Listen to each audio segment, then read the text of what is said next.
Hello. For this video, I will be showing you how to create a super simple Flappy Bird game in Scratch. The first step is that you're going to want to grab a sprite. This could be a free one from the Choose a Sprite button, or you could create your own. I'm just going to be using the parrot.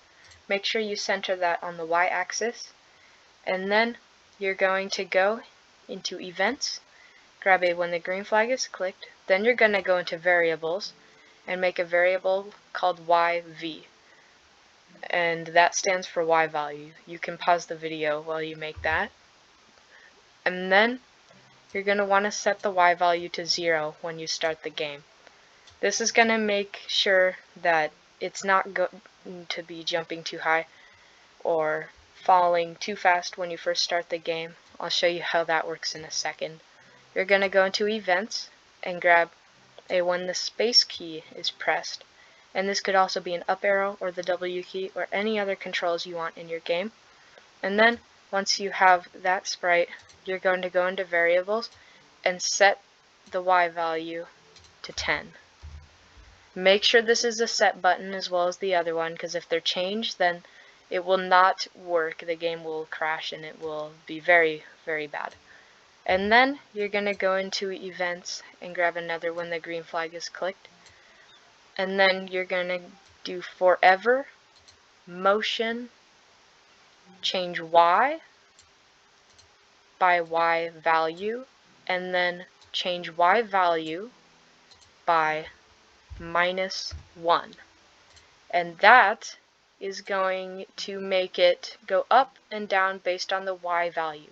So I'll explain this very briefly.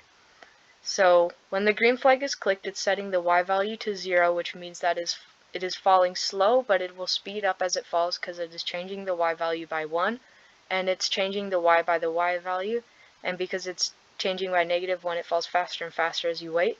And then when the space key is pressed, you're setting the Y value to 10, which means that it's going to be going up and then slowly start going back down. I'll demonstrate that. So as you can see, it's falling. Then you click that. You can also make it hold. You can hold it and it'll go up longer, and then it just kind of flaps like that, and it is super simple.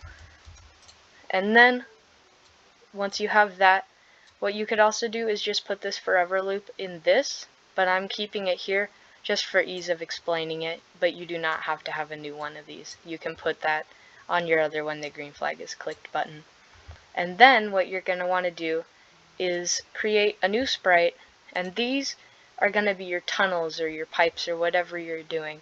So what I'm going to do is I'm just going to use this purple color, and then you can just kind of create these. I'm going to copy this and paste it. Then you can move it up just like that. So this will be one of the pipes. Make sure that these are also centered on the y-axis, and have this be way back here. Have that be barely on the screen. That is very important. And then what you're going to want to do is just paint a ton of these. So you could create another one that is a little bit thicker like this, and it has a skinny one. You could paint a new one which has you go up super high. Paint a new one that has you go super low. Then you could paint a super hard one with a super skinny gap, just like that. Make sure that the sprite can actually fit through this, otherwise it will not work properly. So make sure that the gap is a little bit bigger than your sprite. So just double check that on all of yours.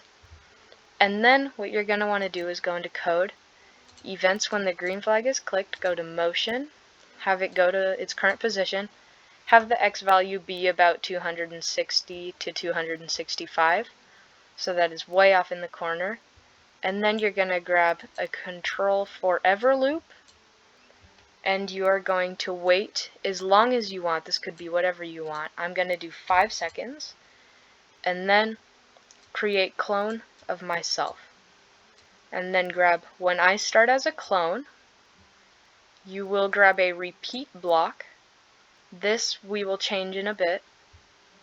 Go to Motion, and then move -5 steps, so that it's going kind of slow but not too slow. And this could also be negative like 7 or negative 10 or anything you want. If you want it to be faster, put a lower number on that. So lower as in farther into the negatives, so negative 6, 7, 8, those are all lower than negative 5. And then once you have that, make sure you go back into control and grab a delete this clone block and have the repeat be about 50. And then what this is gonna do is it's gonna have these coming by very slowly, and the parrot will have to jump through them. But right now the parrot won't die when it hits them. So to do that, it's gonna also have to have an if statement in here. If sensing, touching, parrot, or whatever you named this sprite right here. And then once you have that in, you can do a stop all button. What you could also do is have there be a death screen saying that you lose, and it could also show your score. And I will have a video linked on the screen to show you how to create a high score for your game. And that you will just put in between the if touching parrot then, and then the stop all, you'll just put that in between these two. But I will have that linked on the screen at the end of the video.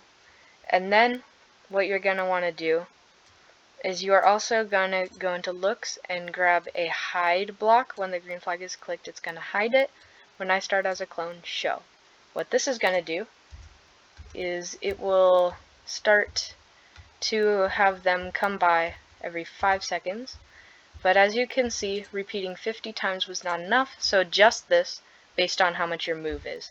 So I'm going to move this to 75. We'll see if that works. I'm going to also move that in front.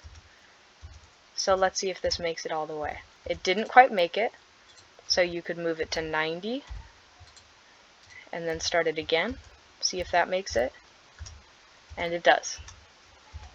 And then what happens if you hit it is it stops the whole game. And you can also create a variable that shows your score, and I will show you how to do that right now. So you'll go into variables, make a variable, and name it score, and then make sure that that variable is visible right there, and then you'll just have this be right here, and you will change score by 1 when the green flag is clicked, set score to 0. And as I said earlier, there will be a link on the screen of how to create a world record, and what this is going to do is change your score by 1 as the pillars come by. But as you can see, the pillars are always the same, so you're going to go into looks and you're going to switch the costume to pick random 1, 2, and I have 5 different costumes, 1, 2, 3, 4, 5. So I'm going to pick random 1 to 5. Change that second number right here based on how many costumes you have, and what this is going to do is going to change them to a randomized one every single time. And that is how you create a super duper simple Flappy Bird game in Scratch, or Flappy Parrot, or whatever you want to call your game. But that is all for today, and I hope this tutorial helped. And be sure to leave in the comments any ideas for future tutorials that you would want to see me make videos on. But that's all for today, and bye bye.